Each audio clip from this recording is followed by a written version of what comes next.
নেপালের হিন্দুদেরকে যদি আপনি জিজ্ঞেস করেন তোমার রবকে, তারা বলবে পশুপতিনাথ।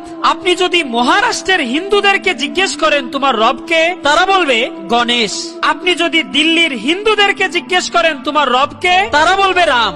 আপনি যদি বিহারের হিন্দুদেরকে জিজ্ঞেস করেন তোমার রবকে, তারা বলবে শঙ্কর। আপনি যদি বাংলাদেশের হিন্দুদেরকে জিজ্ঞেস করেন তোমার রবকে, তারা বলবে মা দুর্গা। আপনি যদি গুজরাটের হিন্দুদেরকে জিজ্ঞেস করেন তোমার রবকে, তারা বলবে কৃষ্ণা। আপনি যদি ভারতের হিন্দুদেরকে জিজ্ঞেস করেন তোমার রবকে, তারা বলবে মুরহুন বালাজি। আপনি যদি জুনবী ভারতের হিন্দুদেরকে জিজ্ঞেস করেন তোমার রবকে, তারা বলবে মুরহুন বালাজি। কিন্তু আপনি পৃথিবীর যে কোনো দেশে চলে যান, সেখানে থাকা কোনো মুসলমানকে জিজ্ঞেস করুন তোমার রবকে, তাদের থেকে আপনি একটাই উত্তর পাবেন, আল্লাহ।